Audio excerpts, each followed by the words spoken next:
Kemudian hikmah yang ketiga yang bisa kita ambil dari ramainya isu nasab ini adalah bahwa masih banyak dari kalangan para sadaba alawi, terutama yang masih muda, yang kurang belajar, yang mungkin jadwal ceramahnya lebih banyak daripada jadwal belajarnya, yang terlena dengan pujian masyarakat sehingga melupakan belajar, yang terlena dengan penghormatan masyarakat sehingga kurang untuk menghargai orang lain, yang kurang mempelajari banyak ilmu sehingga pengen disanjung terus tanpa belajar ilmu agama, terutama yang muda-muda dari kalangan para sadaba alawi. Jadi isu nasab ini menjadi introspeksi, menjadi nasihat secara tidak langsung. Maka kata Imam Ghazali, kalau ayahnya makan kenyang, maka anaknya tidak bisa kenyang tanpa harus makan juga. Kalau ingin keturunan Rasulullah itu menjadi orang alim, maka caranya harus belajar. Karena al-ilmu bitta'allum la bin nasab. Ilmu itu harus belajar, bukan karena nasab. Mengutip perkataan Gus Baha yang pernah beliau lontarkan, habaib wajib kita hormati, tapi le ngaji kudu belajar dhisik. Habaib wajib kita hormati, tapi kalau mau ceramah, kalau mau ngaji, kalau mau mengajar, ya harus belajar dulu, harus ngaji dulu. Assalamualaikum warahmatullahi wabarakatuh. Waalaikumsalam warahmatullahi ta'ala wabarakatuh. Gus Wafi, selamat datang di Nabawi TV dan Robito Alawiyah. Izinkan kami mengajukan beberapa pertanyaan. Pertanyaan pertama, bagaimana kisah awal Anda terlibat dalam diskusi nasab ini, bahkan Anda sampai dilibatkan dalam diskusi atau debat di Kesultanan Banten? Bismillahirrahmanirrahim. Pada suatu malam ketika saya pribadi sedang enak-enak berdiskusi dengan teman-teman Kristen, sebagian orang Yahudi, karena aktivitas saya pribadi diskusi dengan lintas agama, dengan Kristen, Yahudi, ateis, dan lain sebagainya. Sama sekali tidak tersentuh untuk membahas ilmu nasab. Pada suatu malam ada sebagian teman Al-Fakir yang datang ke rumah kemudian niat bersilaturahim. Setelah kita berbincang-bincang panjang, dia mengeluarkan statement. Sekarang para habaib sudah kalah. Tidak ada yang berani berdebat dengan si penuduh. Sontak saya kaget. Tentang masalah apa? Ya ini, Ustadz. Tentang masalah yang rame-rame nasab. Bahwa si penuduh sudah membuat sebuah karya ilmiah, sebuah kitab yang meragukan ketersambungan nasab para habaib kepada Rasulullah SAW. Yang pertama kali Al-Fakir pikirkan adalah, loh berarti guru-guru saya salah semua. Baik di Sidogiri ataupun yang lain. Berarti salah semua dong. Yang kedua, berarti Nahdlatul Ulama.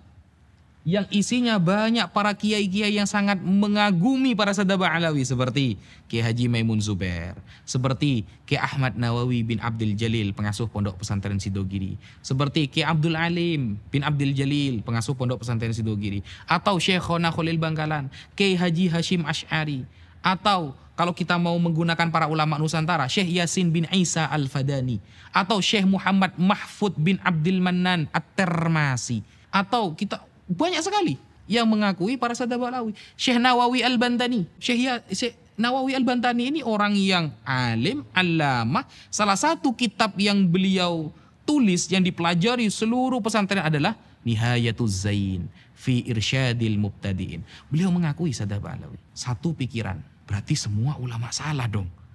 Ketika ada orang yang membuat sebuah tesis karya membatalkan nasabah alawi. Karena curiga dan penasaran, saya minta kitab itu kepada sebagian teman Al-Fakir yang datang ke rumah. Adakah kitab PDF-nya atau Anda memiliki kitab? Lalu dia berikan, ini kitabnya. Berikan saya waktu 1 minggu untuk mempelajari kitab ini. Setelah 1 minggu, insya Allah Al-Fakir akan memberikan statement mengenai kitab tersebut. Ternyata setelah waktu 1 minggu berlalu, banyak Al-Fakir temukan kesalahan. Bahkan di halaman pertama ketika menarasikan di awal-awal, ketika si penuduh, si penulis buku itu menarasikan bahwa termasuk amar ma'ruf nahi mungkar adalah mengungkap, menggali nasab yang masih ikhtilat, yang masih campur, yang masih terjadi syubhat. Maka di sanalah Al-Fakir yakin bahwa si penulis bukan sesuai dengan data ilmiah, tetapi sesuai dengan nafsu pribadi. Nah, karena tidak ada para ulama yang mengatakan ikhtilatun nasab itu termasuk amar ma'ruf nahi mungkar untuk mengungkapnya. Tidak ada. Kalau kita buka kitab Al-Hawi, karya Al-Hafidh As-Suyuti, Al-Imam Ibnu Hajar Al-Haytami dalam Fatawa Al-Hadithiyah atau Fatawa Al-Kubra, dan para ulama yang lain, ketika ada orang yang mengaku-ngaku sebagai dzurriyyah Rasulullah, kemudian tidak dibuktikan, tidak bisa dibuktikan secara ilmiah, apakah para ulama langsung menghajar, menfitnah, merobohkan statementnya, lalu mengajak debat seluruh dunia. Tidak ada yang seperti itu, tidak ada. Para ulama sudah tawakuf. Kita secara ilmiah, antum bukan keturunan Rasulullah. Andaikan dia terus menarasikannya, maka nanti amir yang akan memberikan semacam tahdzir, semacam takzir kepada si pengaku. Ulama sudah diam, tawakuf. Dan itu kesepakatan para ulama. Semua para ulama, Al-Hafidz As-Suyuti kurang alim bagaimana ketika menerangkan tentang orang-orang yang mengaku sebagai keturunan Rasulullah. Imam Ibnu Hajar tidak bisa dibuktikan, maka masuk pada istilah apa? Masyhurun nasab. Kalau ada orang seumpama masyhur di kalangan umum sebagai nasab Rasulullah, nasabnya sambung kepada Rasulullah, tapi tidak diketahui secara syariat, secara mathabata syar'an, maka berarti nasabnya adalah masyhurun nasab wa majhul fi ilmin nasab. Nasabnya memang masyhur tapi belum diketahui. Tidak ada ulama yang mengatakan nasabnya masyhur, tapi ini harus diteliti, harus dihujat, tidak ada. Tidak ada keterangan ulama seperti itu. Jadi istilah amar ma'ruf nahi mungkar dalam fikhtilatin nasab adalah kebohongan yang nyata dari si penulis. Sekian. Lalu Gus, apa sebetulnya pertanyaan pihak penuduh yang menjadi dasar dari tuduhan ini? Bismillahirrahmanirrahim. Pertanyaan pihak penuduh itu ada 12 pertanyaan yang mengerucut hanya kepada 2 poin. Yang pertama, tidak tertulis di abad ke-4, 5, 6, 7, 8, 9 bahwa Ubaidillah sebagai anak dari Ahmad al-Abah. Pertanyaan pertama. Yang kedua, tidak ada narasi bahwa Ahmad itu memiliki gelar al-muhajir yang hijrah bersama anaknya Abdullah atau Ubaidillah ke Hadramaut. Dari 12 pertanyaan mengerucut kepada 2 pertanyaan. Kalau kita ingin menjawab sebuah pertanyaan, maka kita harus tahu dulu apa yang dimaksud dengan pertanyaan tersebut dan tujuannya apa. Kalau tujuannya ingin mengetahui ilmu nasab, maka kita sampaikan tidak ada satupun ulama nasab di dunia dari dulu hingga sekarang, bahkan zamannya Al-Imam Al-Ubaidili dalam Tahdzibul Ansab, sampai pada sekarang Sayyid Murtadha Az-Zabidi atau Al-Imam Ibnu Hajar Al-Haytami dalam Thabatnya yang mengharuskan ada kitab sezaman. Tidak akan kita temukan. Andaikan kitab itu ada, itu hanya menjadi syawahid, mutabik kalau dalam ilmu hadis, pendukung. Tetapi kita harus mengetahui di dalam ilmu nasab ada 4 cara kaifiyatu itsbatin nasab. Ada 4 cara untuk menetapkan nasab. Apakah tertulis kitab sezaman? Tidak ada.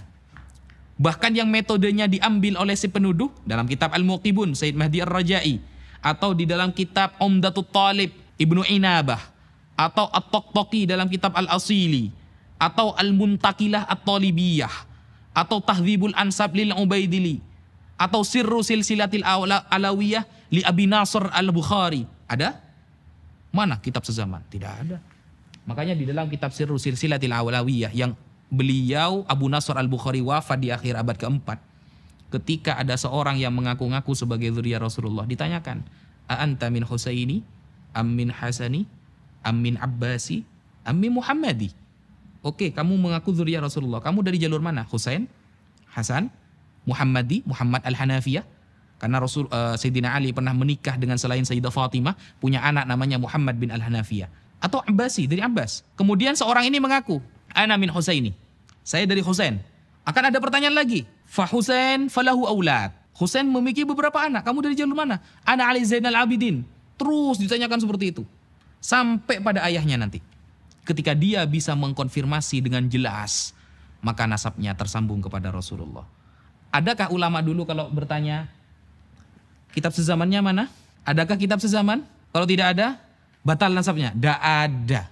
Sampai Dajjal keluar 2 kali gak ada. Gitu. Sehingga pertanyaan seperti itu merupakan ijtihad murni dari si penuduh. Andaikan ada, itu menjadi syawahid, pendukung. Tapi kaifiyatu itsbatin nasab, cara penetapan nasab yang disampaikan oleh para ulama ada 4. 1. Ayyura khattun nasabah mautsukun bihi yu'rafu khattuhu wa yatahaqqaquhu. Ada tulisan ahli nasab yang mengkonfirmasi bahwa dia nasabnya sambung kepada Rasulullah. Selesai. Dan 4 ini Kata para ulama adalah turuk, jamak dari torik, bukan syarat. Kalau syarat, satu hilang, hilang semua. Tapi kalau turuk, torik, satu kena, maka kena semua.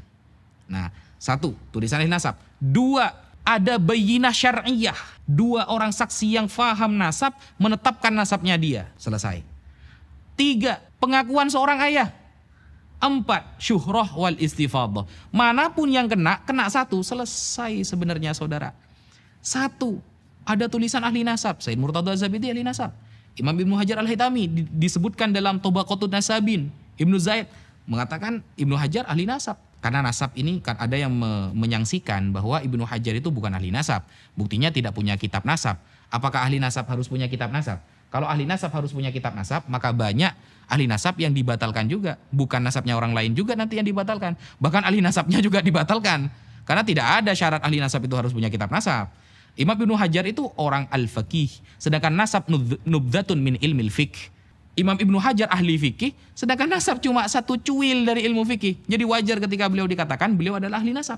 Nah, sehingga banyak para ulama nasab ini, nasabah ini yang mengakui kepada Sadah Ba'alawi. Bahkan Syekh Yusuf An-Nabhani mengatakan wa qad ajma'atil ummah.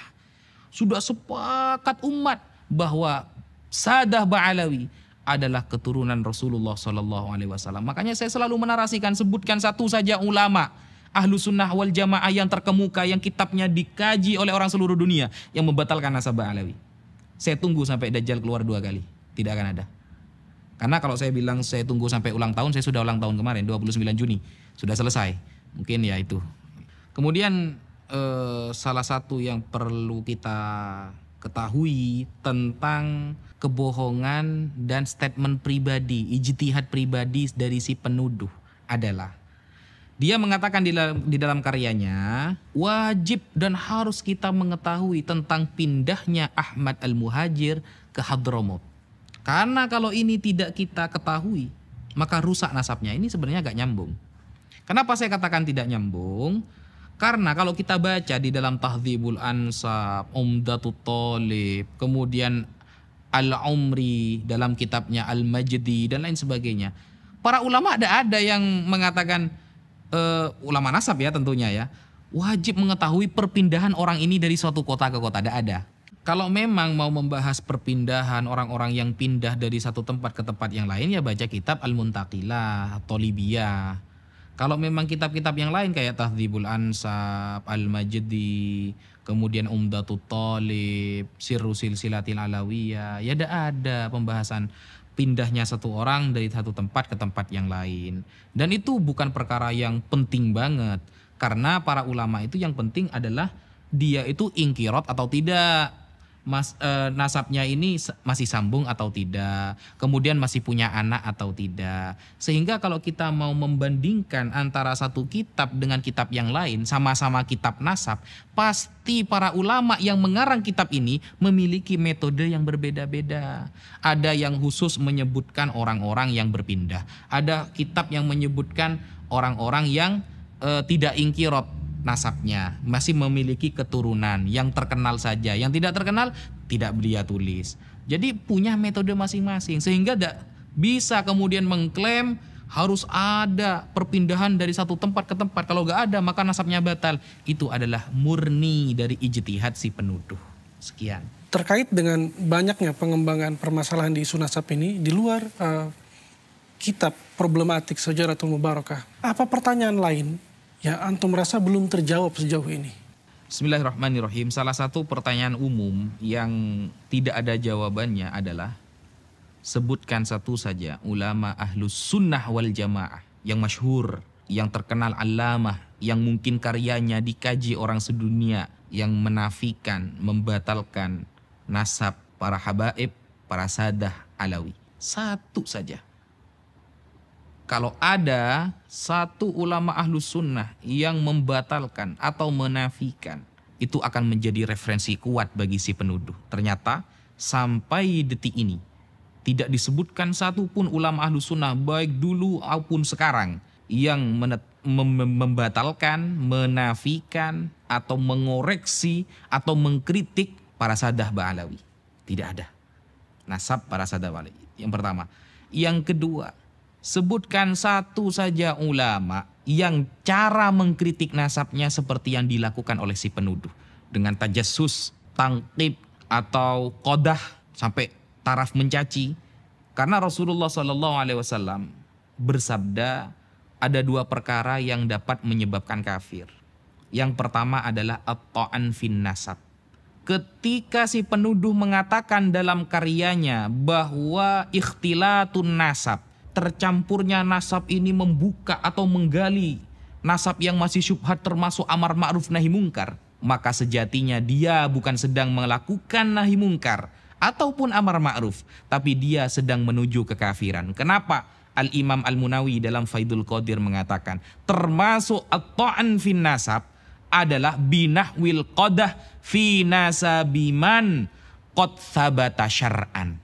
Jadi termasuk ta'an fin nasab adalah orang yang mencaci, mengkritik, tajassus. Bisa dilihat juga di dalam kitab Raudhatul Talibin Al-Imam Al-Nawawi bahwa tajassus, tangkib dan lain sebagainya, menggali-gali, mencari kesalahan dan mengkritik habis-habisan, itu Imam Munawi menyebutkan itu juga termasuk menyebabkan kekafiran si penuduh. Karena tidak ada satupun ulama Ahlus Sunnah yang cara mengeritik dan menggali nasab seperti yang dilakukan si penuduh. Tidak akan pernah ketemu.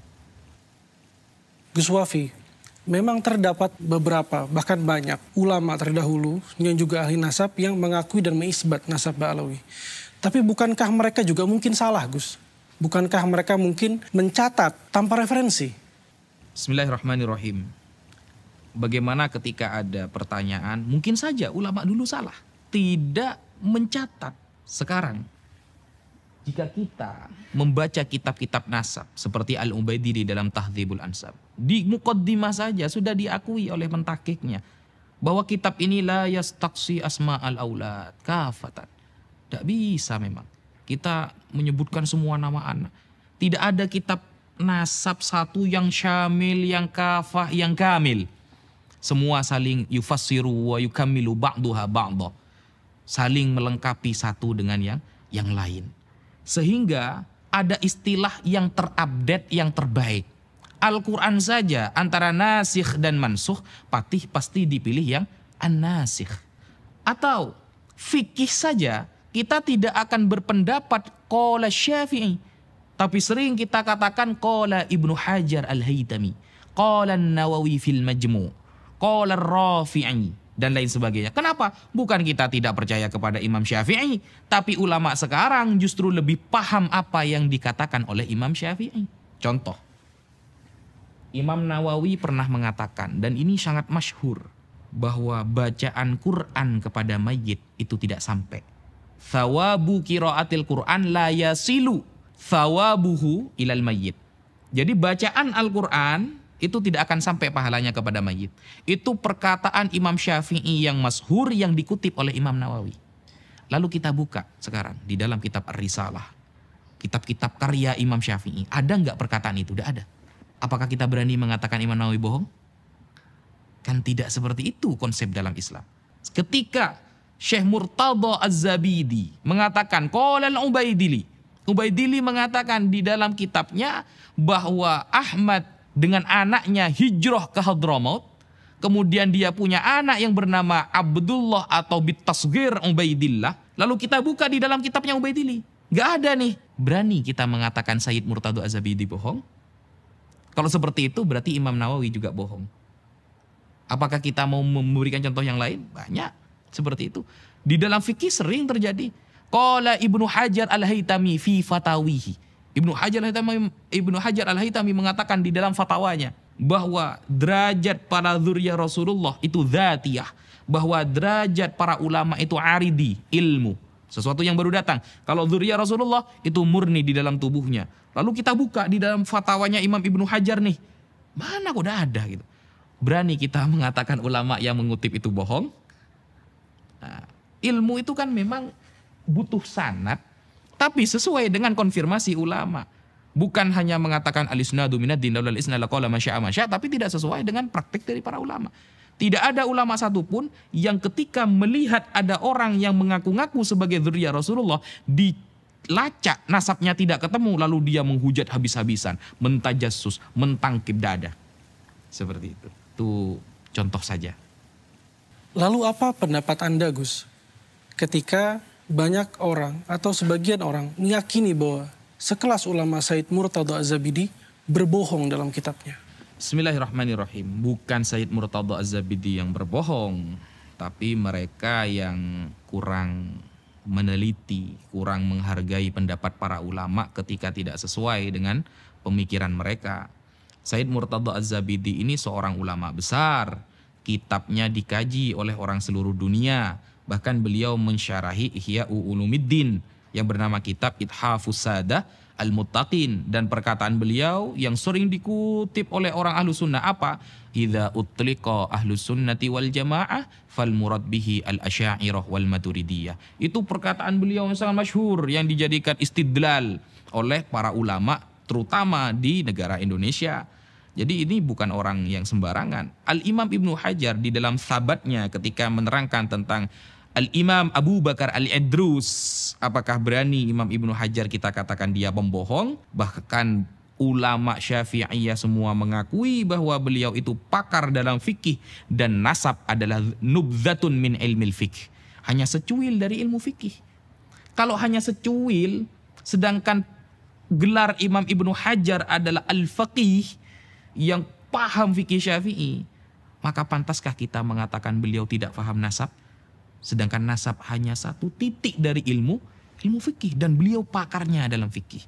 Sehingga beliau dengan tegas dalam kitabnya As-Sabat mengatakan Al-Imam Abu Bakar As-Sayyid, kalau boleh saya tambahkan Al-Habib Al-Idrus. Al-Idrus bukan marga Ahmad Khan atau marga dari Wali Songo mungkin, bukan, tapi jelas Sadah Ba'alawi Al-Idrus. Seperti itu. Dalam perkembangan isu nasab ini, banyak netizen yang mengatakan bahwa sebaiknya digelar diskusi atau debat oleh Robitoh Alawiyah. Apa tanggapan Anda, Gus? Bismillahirrahmanirrahim. Bagaimana jika si penuduh dan para pendukungnya ingin mengadakan bahthul masail, kalau istilah para santri. Bahthu membahas masail, beberapa masalah. Atau diskusi, kalau kita mau mengadakan bahthul masail, kita bertahun-tahun ada di pesantren, yang namanya bahsul masail, mau tingkat desa maupun tingkat nasional. Kalau mendengarkan qala Ibnu Hajar Al-Haytami, kita taslim, kita terima. Sedangkan sekarang Ibnu Hajarnya dikritik habis-habisan oleh si penuduh. Ini bukan bahsul masail, ini nyari masalah beneran. Ya, beda. Santri dari yang paling awam sampai paling alim, kalau mendengarkan qala Nawawi fil Majmu', Imam Nawawi dalam kitab Al-Majmu' mengatakan, selesai masalah. Ini Imam Nawawinya yang dikritik habis-habisan. Ini bukan membahas masalah, tapi nyari masalah itu namanya. Sehingga tidak relevan untuk mengajak bahsul masail dengan mereka. Apalagi sudah ada statement dari dia, wa in aftal muftun. Sekalipun para ahli fatwa sedunia mengatakan bahwa Sadah Ba'alawi keturunan Rasulullah, maka saya tetap membatalkan. Maka kita sudah bisa memberikan nilai orang yang seperti ini. Kata Sayyid Muhammad, saya ingat Sayyid Muhammad di dalam kitab Al-Manhalul Latif menghadapi orang yang mengatakan cukup Al-Quran saja, tidak butuh hadis. Ngapain hadis? Hadis ini dikoreksi orang, perkataan manusia. Quran ini yang pasti dijamin. Nah, apa kata Sayyid Muhammad? Innahu aqallu wa ahqaru min ayyuradda aw yujadal. Dia terlalu remeh dan terlalu hina untuk kita tolak pendapatnya dan untuk kita ajak debat. Jadi dia terlalu remeh dan terlalu hina untuk ditolak pendapatnya, ya, di debat maksudnya, au yujadal atau di debat, kata Sayyid Muhammad dalam kitab Al-Manhalul Latif. Sehingga kalau kita mau yurot, mau membantah pendapatnya, sudah percuma. Jadi fokus kita seharusnya sekarang menjelaskan kebenaran kepada umat. Tidak perlu fokus untuk membikin si penuduh ini faham dan setuju kepada pendapat kita. Karena itu cukup mustahil bagi saya. Kenapa? Secara logika saja, ulama ditolak, apalagi Al-Fakir yang menjelaskan. Ketika ulama sedunia ditolak, siapa lagi di Indonesia yang berhak menjelaskan? maka cukuplah kita meluruskan pemahaman umat, menjelaskan tentang kemuliaan Sadah Ba'alawi dan apa yang sudah disampaikan oleh para ulama kita ajarkan. Semata-mata hanya untuk meneruskan penjelasan para ulama agar masyarakat tidak tidak terprovokasi dan tidak dimasuki oleh pemikiran-pemikiran yang sesat dan menyesatkan. Salah satu kebohongan yang fatal yang mungkin bisa menyebabkan dia kafir, si penuduh kafir, seperti ketika mengatakan tidak ada istilah Habib di dalam Islam. Orang pertama kali yang mengatakan Habib adalah orang Yahudi dan Nasrani. Di dalam Al-Quran, nahnu abna Allah wa ahibba'uh. Kami adalah anak-anak Allah dan habib-habibnya Allah. Istilah Habib adalah istilah yang pertama kali dilontarkan oleh orang kafir. Jadi seolah-olah dia akan mengatakan kalau kita menggunakan Habib berarti niru orang kafir. Man tasyabbaha biqaumin fahuwa minhum. Arahnya kan ke sana nantinya itu. Nah, kalau seperti itu berarti sahabat Abdullah bin Abbas juga kafir. Kenapa? Al-Imam Al-Hafidh As-Sakhawi di dalam kitabnya Istijlabur Tiqail Ghuraf, beliau menyampaikan bahwa sahabat Abdullah bin Abbas lah orang pertama kali yang menyebutkan kata Habib kepada cucu Nabi Muhammad SAW. Suatu saat ketika Abdullah bin Abbas bertemu dengan salah satu cucu Rasulullah, Ali Zainal Abidin bin Husain bin Ali, apa kata sahabat Abdullah bin Abbas? Marhaban bil Habib ibnil Habib. Marhaban bil Habib ibnil Habib. Al-Habib putra dari Al-Habib. Isnaduhu sahih, sanadnya sahih. Sehingga ini kebohongan yang nyata yang dibungkus dengan narasi ilmiah, padahal orang yang mengungkapkannya bisa jatuh kepada kekufuran. Itu salah satu kebohongannya. Atau kebohongan yang lain ketika mengatakan bahwa para habaib datang dibawa oleh Belanda, atau ketika menarasikan ketika berperang Anda ada di mana? Oh, ternyata Anda itu berkolaborasi dengan orang Belanda. Pantes. Berarti Anda ini datang oleh Belanda, mendukung dan memberikan bantuan penuh kepada orang-orang Belanda. Nah, ini kebohongan yang nyata, dan fatal untuk meyakininya. Kenapa? Pada tahun 1825 sampai 1830 Masehi, ketika perang besar melawan Belanda di tanah Jawa yang dipimpin oleh Pangeran Diponegoro, saat itu siapa habaib yang ada di barisan terdepan mewakili beliau, menjadi panglima beliau, yaitu Al-Habib As-Sayyid Hasan Munadi bin Alwi Ba'abud. Beliau tercatat, termaktub, dan terkonsumsi oleh masyarakat sejarah tersebut. Ba'abud ini bukan gelar yang lain, tapi gelar dari Sadah Ba'alawi. Atau ketika perang di Palembang, sehingga Palembang tumbang waktu melawan Belanda, siapa yang ada di depan yang membantu Sultan Badaruddin sebagai Sultan Palembang ketika itu? Al-Habib Muhammad Umar As-Segaf. Dan yang akhirnya beliau, Umar bin Muhammad As-Segaf ini akhirnya menjadi mantu beliau. Dan ketika kerajaan Palembang tumbang saat itu, beliau dan Sultan Badaruddin dibuang oleh Belanda ke Ternate sampai wafat di sana. Apakah itu namanya mendukung Belanda? Sehingga sejarah-sejarah seperti itu perlu untuk kita ungkapkan, sehingga kita bisa lebih melihat, melek akidah, melek sejarah, dan melek Ahlus Sunnah wal Jamaah. Kemudian ada narasi dari si penuduh ketika sudah mulai ada di pojok dan tidak bisa menjawab semua statement yang kita ajukan, lari kepada tes DNA. Tes DNA ini kalau kita bahasa Arabkan namanya Al-Basmah Al-Wirathiyah. Itu tes DNA yang dapat diambil manfaatnya dalam beberapa hal saja. Contoh seperti masalah lakit, anak yang hilang hasil nemu ya. Mungkin nanti gennya dilihat dari mana. Tapi kalau untuk itsbatun nasab, sebutkan satu saja ulama Ahlus Sunnah wal Jamaah yang ada di dunia ini yang mengatakan tes DNA bisa untuk itsbatun nasab. Kalau kita dikatakan, oh kamu tidak mau sama teknologi. Teknologi, kita lihat dulu teknologi ini. Kalau ini masuk kepada kajian fikih, maka tidak boleh menggunakan teknologi apapun sesuai perspektif pribadi. Tapi harus konfirmasi dari para ulama fikih. harus validasi dari para ulama fikih. Jangankan tes DNA, yang kita pegang setiap hari, HP. HP ini dibahas oleh para ulama fikih. Ketika arahnya kepada kebaikan menjadi pahala, maka ketika arahnya kepada mudarat maka menjadi dosa. Jadi apapun yang konsepnya menyentuh kepada ilmu fikih, apapun yang perkara itu menyentuh kepada ilmu fikih, kita punya rujukan, namanya ulama fikih. Ulama fikih yang sekarang, yang kontemporer seperti Syekh Wahbah Az-Zuhaili dan lain sebagainya, itu kita bisa jadikan rujukan. Ternyata juga pernah dibahas pada tahun 2010 di Mekah, Kongres Fikih Islam yang datang gak sedikit, ulama banyak. Dan saat itu dunia sudah penuh dengan teknologi, sudah banyak era globalisasi. Ketika itu sudah ada handphone, sudah ada laptop dan lain sebagainya. Nah, apakah mereka setuju? Oh, ternyata tidak. Ketika nasabnya sudah ditetapkan oleh nasabah secara syar'i, maka haram menggunakan tes DNA. Al-basmah al-athira itu haram. Bahkan masuk kepada tuduhan yang dapat mencederai pilar-pilar Islam. Salah satu tujuan Islam adalah hifdzul irdi, menjaga nama baik seseorang.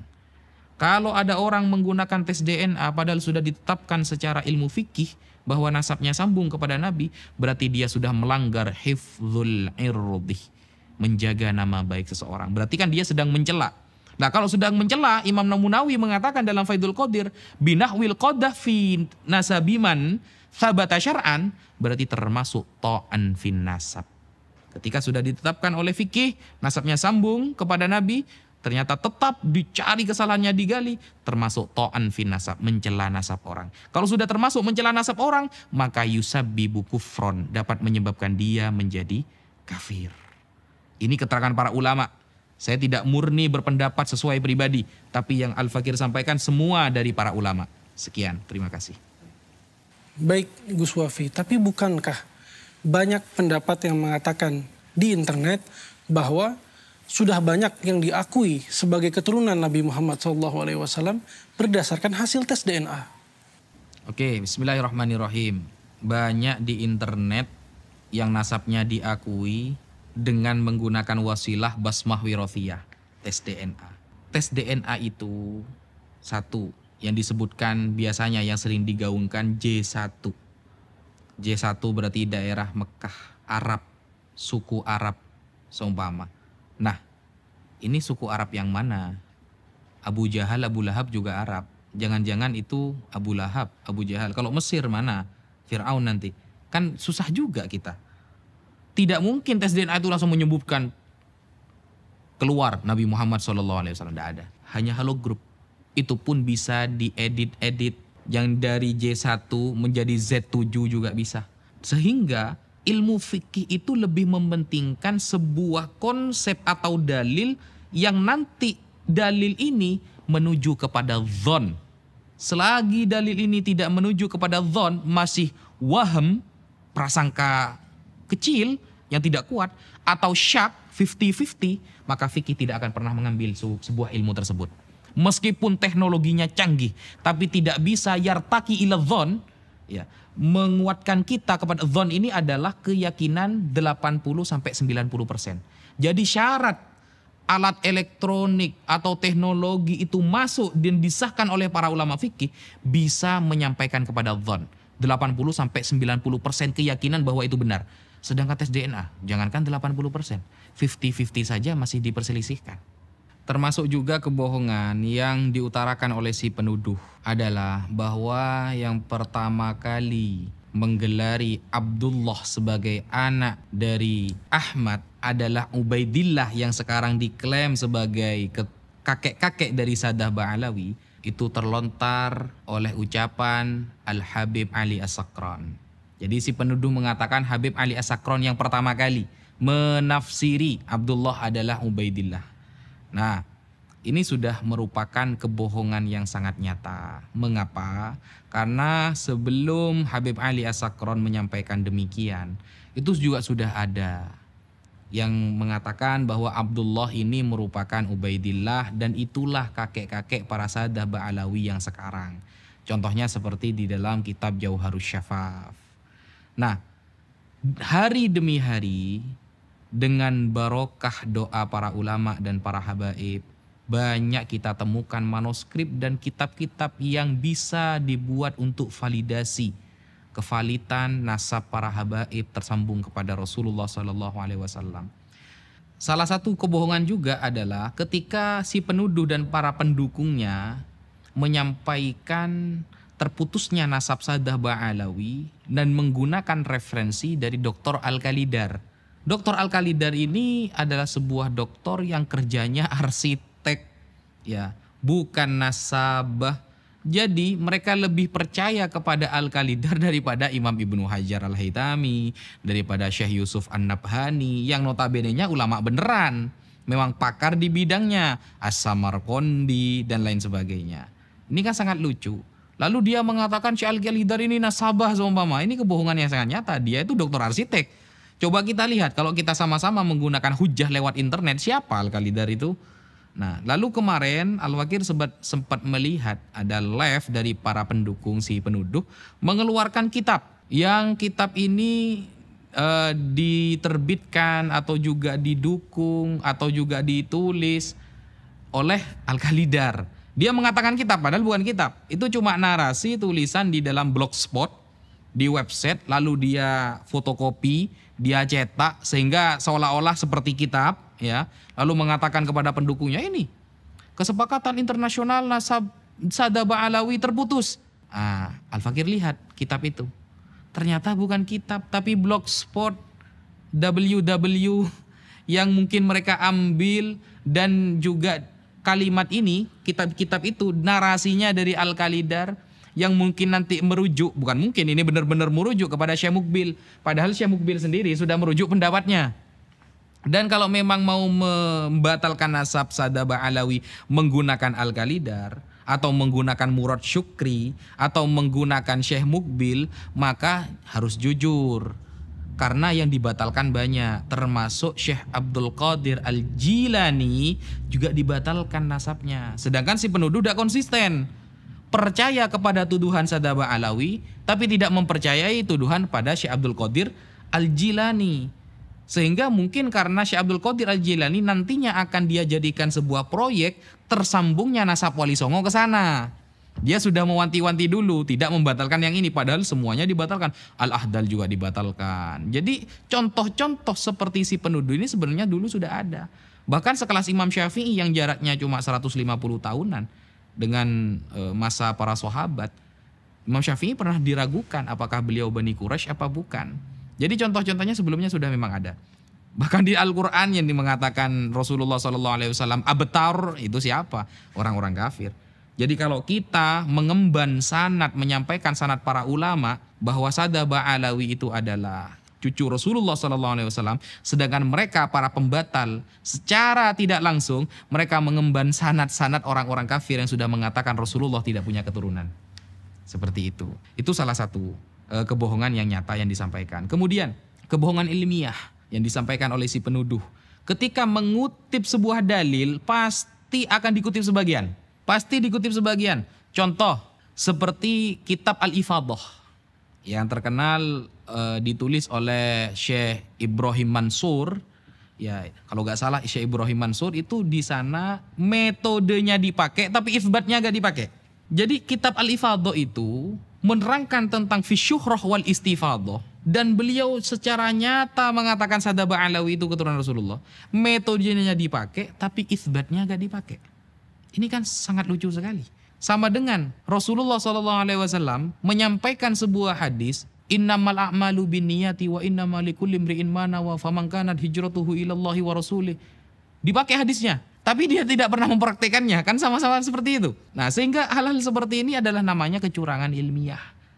Sebagian dikutip tapi yang isbatnya gak dikutip, itu namanya kecurangan ilmiah, dan ini tidak boleh terjadi dalam dunia perdiskusian.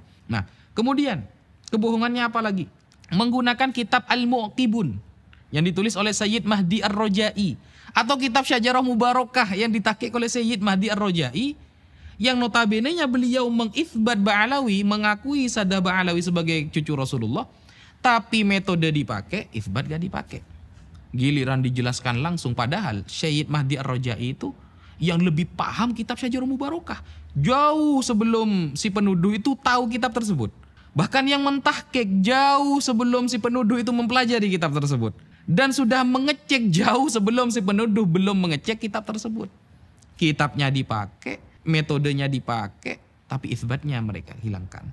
Isbatnya tidak mereka akui. Nah, ini kan sebenarnya kita sudah mengetahui bahwa narasi-narasi ilmiah itu tidak ada. Ayo kita ilmiah, itu sudah kebohongan publik yang sangat nyata.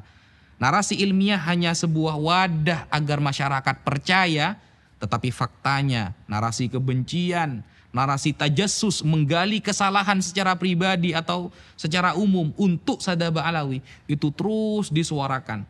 Dan bahkan saya tidak pernah mendengarkan si penuduh sampai detik ini menasehati para pendukungnya yang mencaci maki para Sadaba Alawi. Seharusnya kalau memang dia merasa ilmiah, kalau memang benar-benar ingin mengkaji, maka dia juga mengeluarkan statement, jangan mencaci maki, jangan melakukan hal-hal yang di luar syariat untuk mengklaim para Sadaba Alawi. Tapi apa kenyataannya? Malah didukung. Semua para pencaci maki dari netizen, kalangan orang awam yang sudah terprovokator, yang sudah percaya pada statementnya, semakin hari semakin merajalela. Sesuatu yang keluar dari lisannya adalah sebuah fitnahan dan tuduhan yang tidak berdasar. Apakah si penuduh menasehati atau mengatakan tujuan kita itu ilmiah? Oh tidak.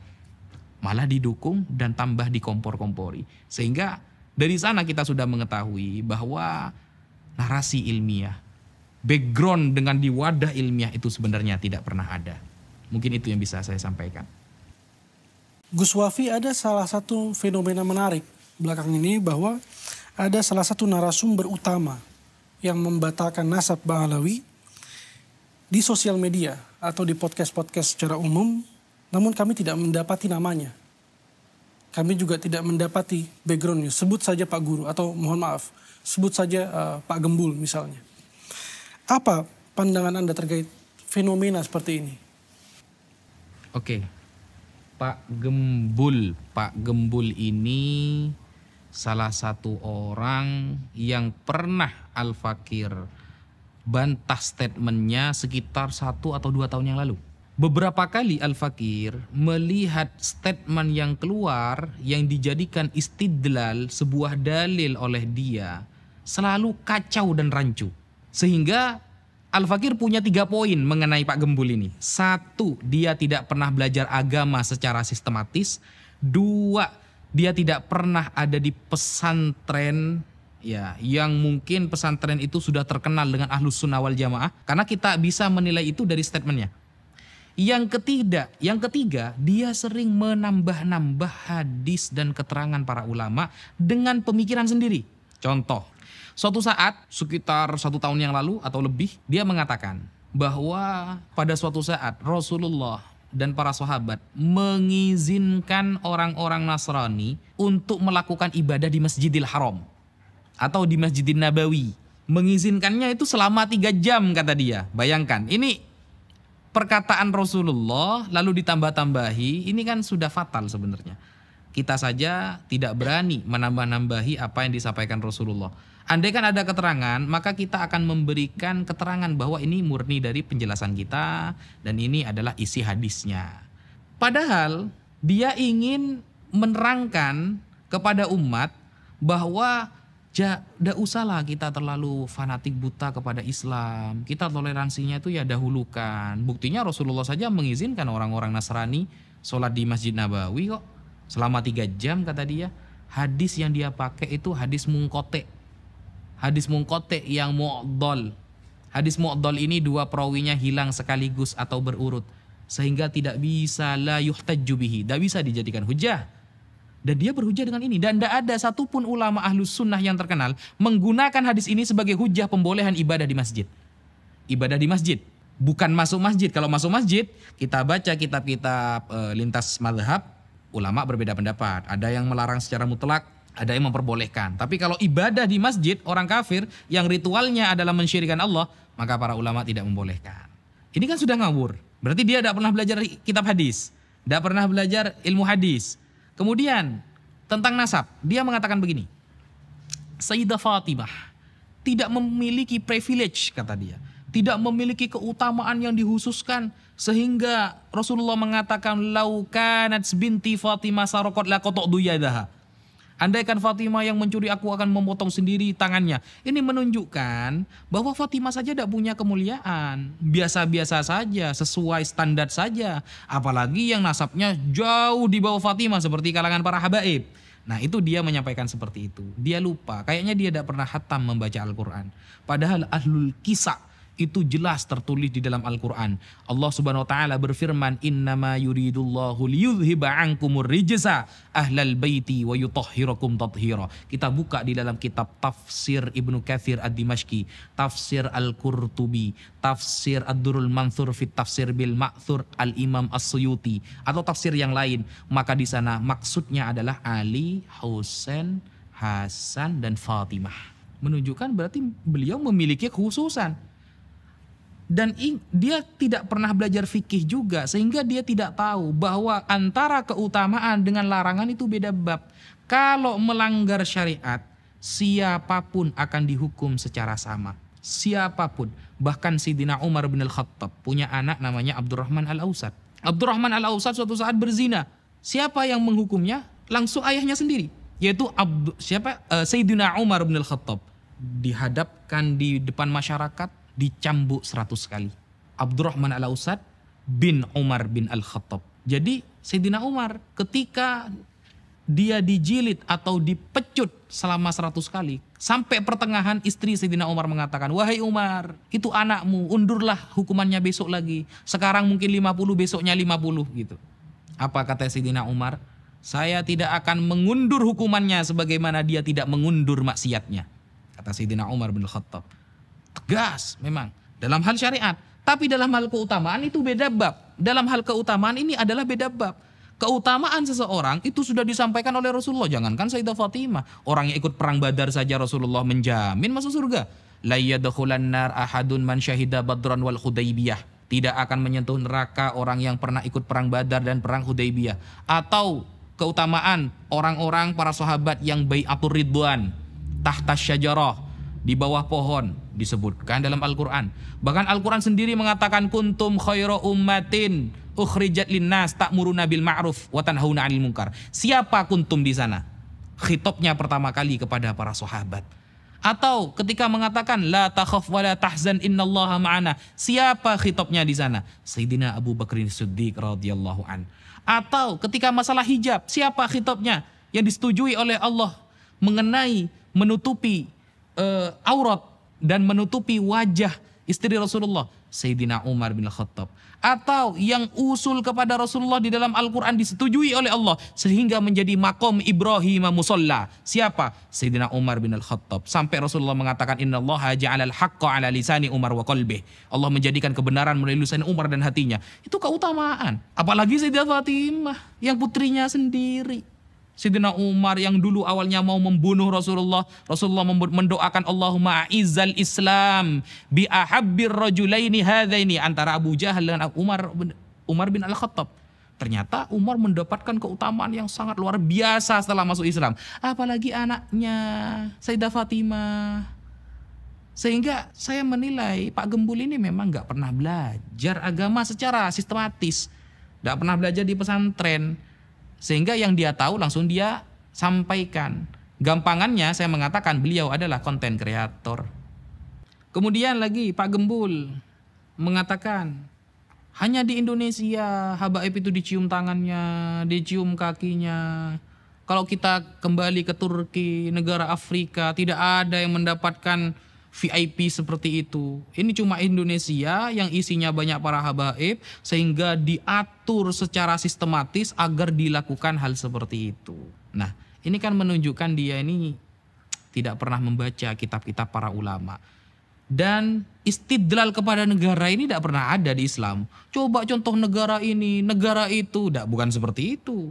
Istidlal, menyampaikan sebuah dalil ini rujukannya para ulama. Makanya Al-Quran mengatakan fas'alu ahla dzikrih in kuntum la ta'lamun. Bertanyalah ke ulama kalau kamu gak tahu. Innama yakhsyallahu min ibadi al-ulama.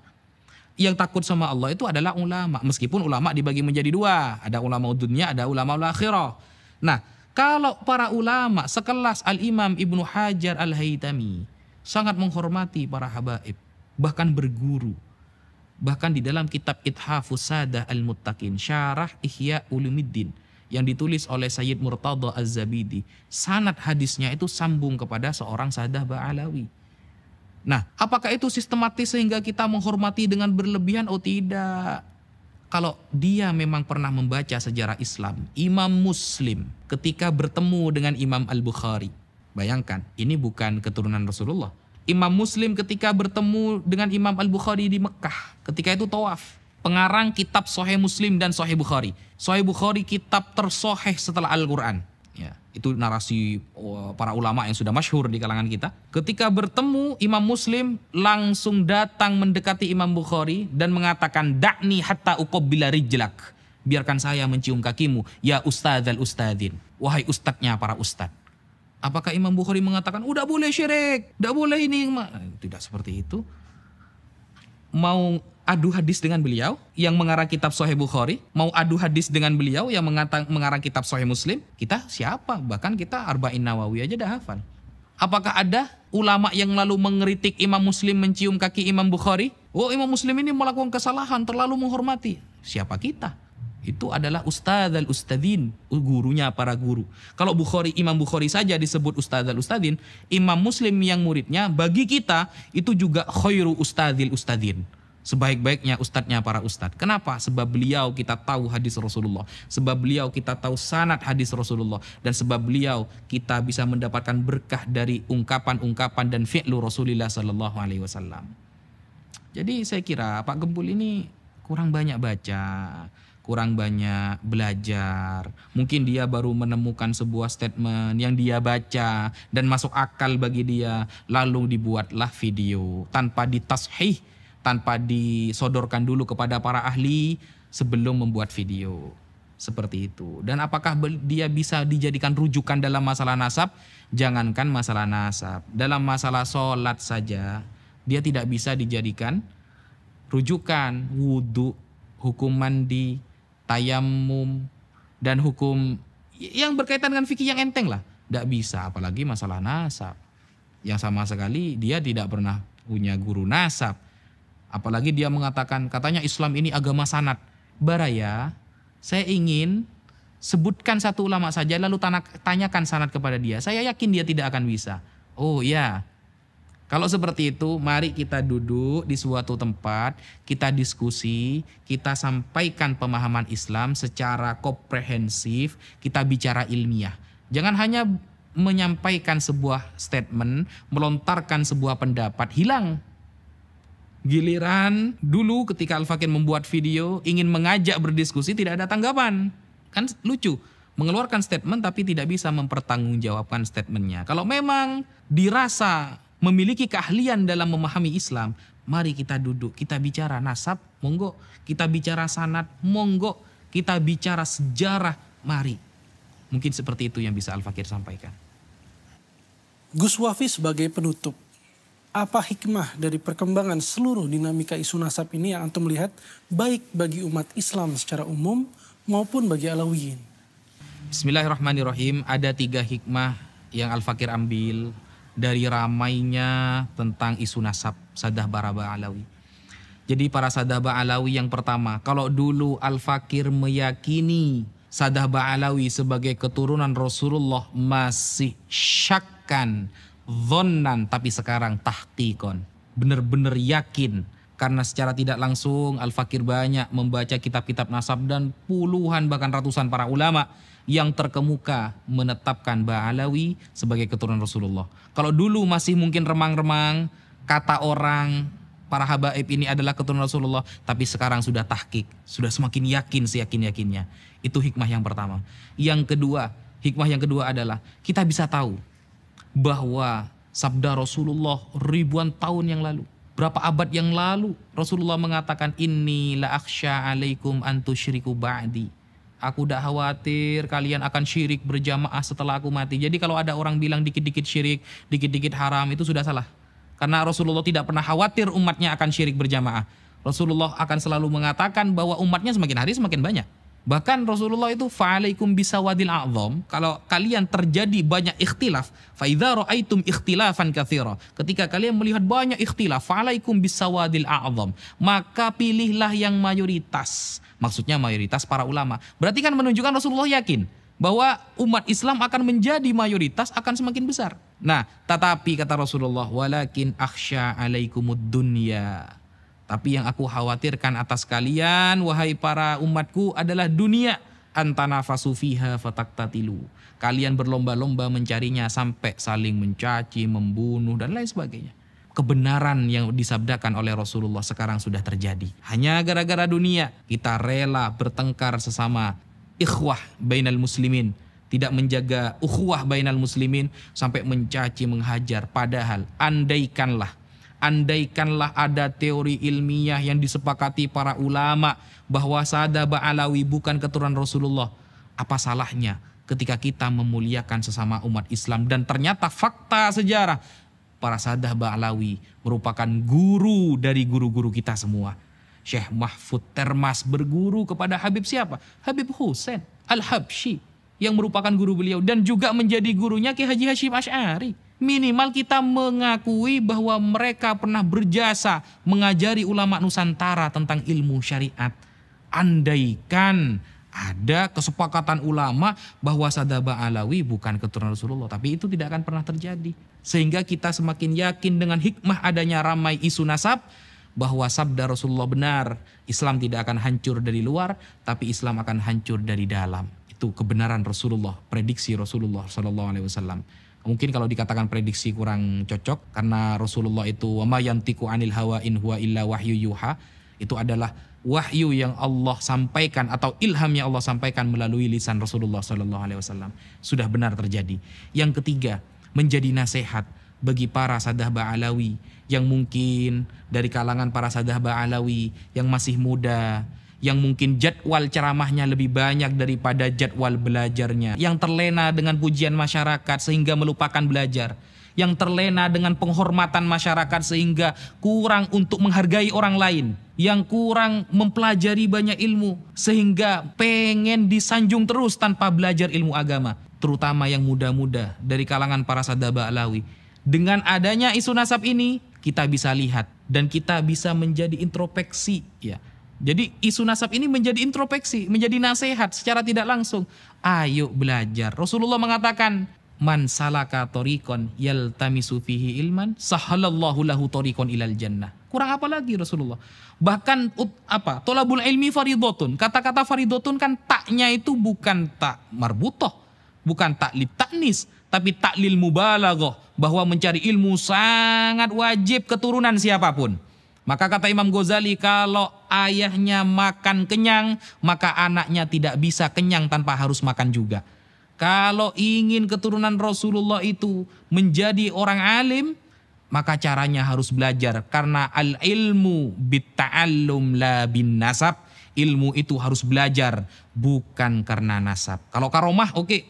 Banyak karomah yang terjadi karena nasab. Tapi kalau ilmu tidak bisa. Sehingga masih banyak kita dengarkan dari kalangan para Sadah Ba'alawi yang muda-muda masih terlalu tersanjung dengan pujian sehingga lupa banyak belajar, sehingga lupa untuk mempertahankan ilmu dan mempertahankan thariqah kakek-kakeknya, seperti sahabat Abdullah bin Abbas yang alim dan allamah pada zamannya, sampai Rasulullah gara-gara Rasulullah tersanjung kepada beliau, Allahumma faqihu fiddin wa 'allimhu ta'wil. Dan itu juga menjadi catatan yang penting kepada kita, bahwa apa yang kita lakukan, apa yang kita usahakan, itu akan menunjukkan kualitas kita. Akan menunjukkan kualitas kita. Rasulullah secara tegas mengatakan, yashfa'u yaumal qiyamah thalathatun. Siapa? Al-anbiya wa syuhada wal ulama. Ulama. Kemudian, apakah pernah Rasulullah mengklaim bahwa ilmu ini akan diturunkan sesuai nasabnya? Tidak pernah. Ilmu harus dengan belajar. Mengutip perkataan Gus Baha yang pernah beliau lontarkan, habaib wajib kita hormati, tapi lek ngaji kudu belajar dhisik. Habaib wajib kita hormati, tapi kalau mau ceramah, kalau mau ngaji, kalau mau belajar, mengajar, ya harus belajar dulu, harus ngaji dulu. Makanya Kiai Haji Maimun Zubair, tetap kita wajib menghormati para Sadah Ba'alawi, baik yang muda maupun yang sudah sepuh, apalagi yang sudah selevel ulama. Tetapi untuk mengikuti pendapatnya, tunggu dulu. Kalau di luar syariat Islam, maka kita tidak boleh mengikutinya. Ada para sadah Ba'alawi contohnya terpapar faham Syiah seumpama. Kita tidak boleh mengikuti, tapi di sisi lain kita wajib menghormati. Sampaikan kebenaran. Al-Fakir ketika menemukan para habaib yang akhlaknya kurang baik di masyarakat, maka menjadi kewajiban Al-Fakir untuk menegur dia sampai dia sadar bahwa dia sedang melakukan kesalahan. Ya Habib, antum adalah panutan kami. Kalau antum seperti itu, maka kami bagaimana Habib? Maka wajib bagi kita, karena kita memang cinta, ketika melihat istri kita bermaksiat, apakah kita membiarkan? Kita melihat istri kita bermaksiat, anak kita bermaksiat, lalu kita mengatakan, sudahlah itu anak saya, bagaimanapun itu anak saya. Itu tidak bisa, itu bukan cinta. Rasulullah bersabda, hubbuka li syai'i yu'mi wa yusim. Cintamu kepada sesuatu dapat membutakan dan membuat kamu tuli. Kalau kamu memang cinta, maka seharusnya kamu menegur, karena kamu pasti ingin orang yang dicintai dalam keadaan suci dan dalam keadaan tetap dihormati. Kalau kepada habaib yang muda, yang mungkin masih baru belajar, baru mondok di pondok pesantren, kita wajib menghormati. Tetapi kita tidak boleh mengikuti apa yang beliau sampaikan ketika keluar dari syariat. Dan bahkan kita wajib untuk menasehatinya ketika dia ada dalam jalan yang salah. Apalagi kepada para sadah Ba'alawi, kepada semua keturunan Rasulullah yang sudah selevel ustadz, sudah selevel para ulama, atau bahkan selevel ahli nasab, kemudian selevel ulama internasional yang juga menjadi gurunya para guru, maka jauh kita harus menghormatinya 2 kali lipat daripada para ulama yang bukan dari keturunan Rasulullah SAW. Dan tidak ada perbedaan dalam hal ini di kalangan para ulama. Ketika sudah dzatiyah, di dalam dirinya sudah mengandung darah Rasulullah, keturunan Rasulullah, dan ada ilmu di dalam dirinya yang merupakan aridi, sesuatu yang baru datang, ilmu ada, kemudian darah sudah ada, maka itu menjadi kesempurnaan yang sangat nyata. Kalau kata para ulama seperti Al-Imam Ibnu Hajar, faqat tahakkuk, maka sungguh tahqiq, dan inilah yang benar-benar harus kita jadikan panutan. Terakhir, yang disampaikan oleh Al-Fakir ingin memberitahukan pesan yang pernah disampaikan oleh sahabat Abdullah bin Mas'ud. Ada dari kalangan pendukung, si penuduh itu ditanya oleh masyarakat, kamu pilih mana, Kiai A atau Kiai B?